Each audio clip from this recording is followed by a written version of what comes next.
Hey, it's me again, Jake. Last time you saw me, I was just coming out of a grueling series of surgeries that ended up changing my whole appearance. And Kara, my wife, loved the results. I wasn't too happy about the whole situation, as you can imagine. Some of you might be thinking, dude, you've got a rich wife, all the money you could ever need, a massive estate, and now you got a banging bod and perfect face to top it all off. What are you whining for? Well, I don't have any sense of freedom either. Imagine if you just woke up having everything you ever dreamt of, and you still felt empty inside. Imagine if you woke up a completely different person. A person you don't necessarily recognize. Wouldn't that just be awful? Besides, all the things I had, all the money in my bank account, none of it was truly mine. It was my wife's. I never worked for a single cent of what I had. And that didn't make me feel good. I was always a hard worker before I met Kara. I had pride in my work. I got satisfaction and fulfillment in knowing that even though I could never afford to just splurge on designer clothes and luxury cars, whatever I did have, I paid for myself. So when Kara finally took me home from the plastic surgeons, I began to sink into deep depression. I played my part as her trophy house husband, but I was enjoying it less and less as the days rolled by. She took me to extravagant parties, showing me off to all of her friends and family. "Isn't he just gorgeous?" she would say, presenting me to people as if I was some sort of accessory she just got at a store. She overhauled my entire wardrobe, dressing me exclusively in high-end labels. Even my flip-flops were designer. She took me to the hottest restaurants and treated me to sumptuous meals that I could only dream of being able to recreate. Each bite I took of the dishes that the top chefs of the world created, I was reminded of the career that I could have had. I could have been one of them. I would often regret. I was no longer just a house husband who was left to vegetate and do household chores at home. I'd gotten upgraded to being a trophy husband that Kara took wherever she went. We traveled the world. Kara took me on her private jet whenever she went on business trips. It wasn't so bad all the time. Most of the wives treated me kindly and welcomed me into their circle. Some of them, though, would talk and laugh behind my back, mocking me for the fact that my wife was leagues more successful than I was, and that I had nothing better to do than tag along on her trips. I still found the good in our lives, though.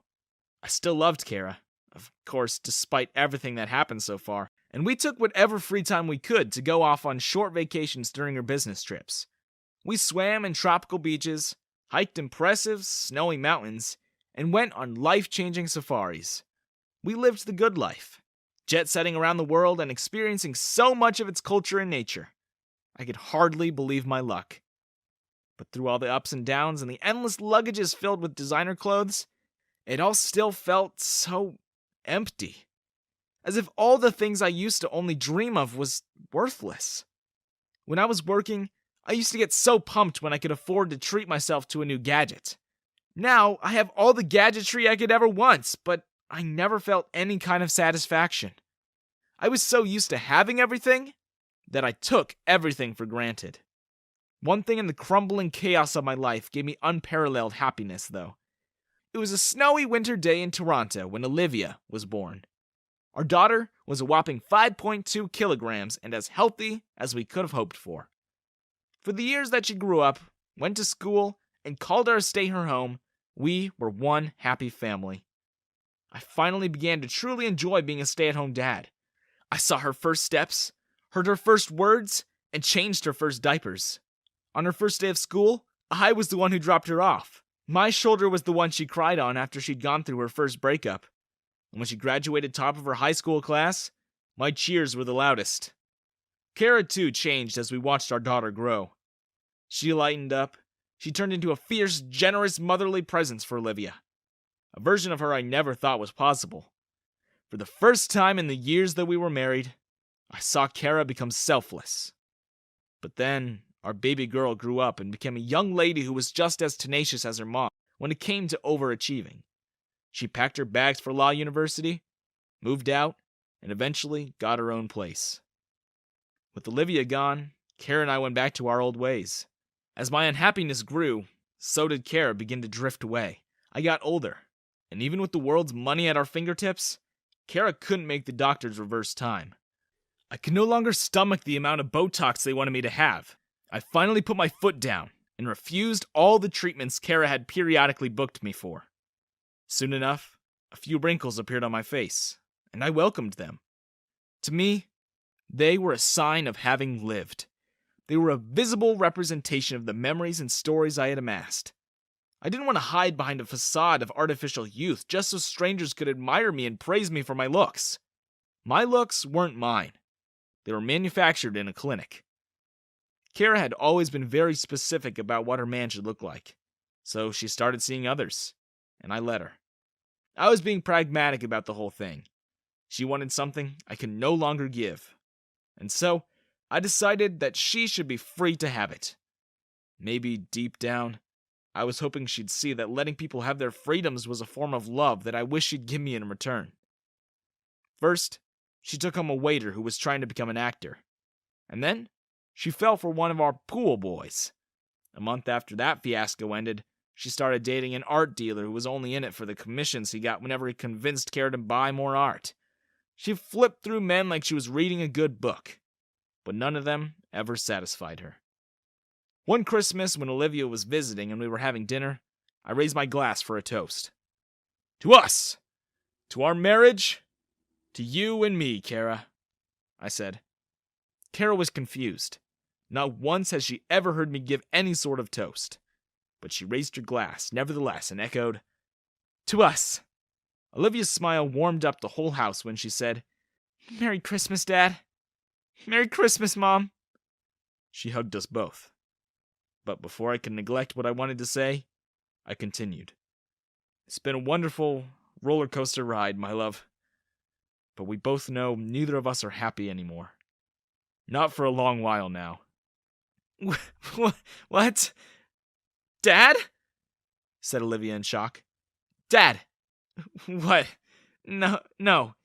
What are you saying? Kara was silent. I knew she agreed.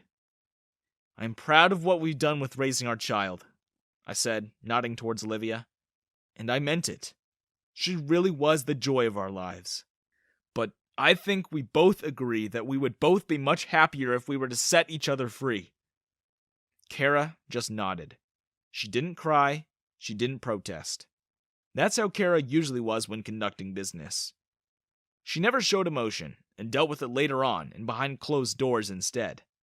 I guess at that point, our marriage had deteriorated into being nothing more than a contract on a piece of paper.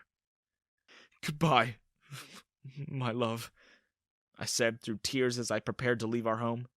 Dad, please, was all Olivia could say. As I walked out the door, I heard Kara holding back tears as she muttered, Goodbye. Olivia stayed with Kara at the estate to keep her mother company. I moved my stuff out, got a mortgage, applied for a business loan, and tried to pick up where I'd left off in my career. I no longer had the hunger of a young chef, so I didn't mind opening up a simple little restaurant where a pianist played every night.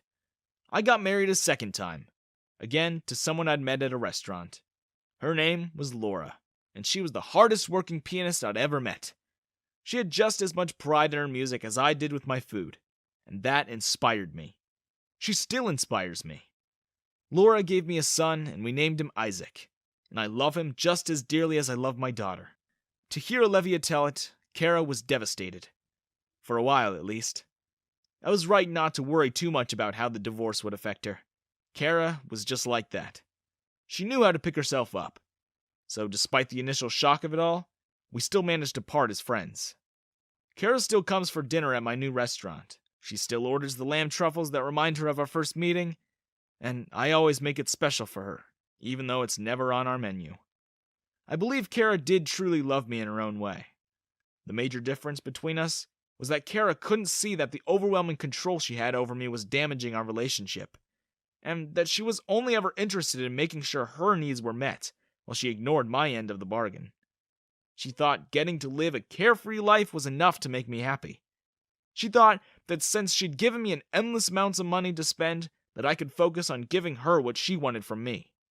Even the things that I couldn't and shouldn't give away, like my self-esteem, my sense of self, and the freedom to make my own decisions. Remember, You're not anyone's property, no matter how much they do for you, and especially if you didn't ask for any of it in the first place. You should be able to live your life as an individual, even if you're coupled up or married. Don't be like the old me. Don't just go along with people's whims if you don't agree with what it can mean for you. Even if the people you love guilt you or coerce you, don't just give up everything you have in life for their happiness, because your happiness matters too.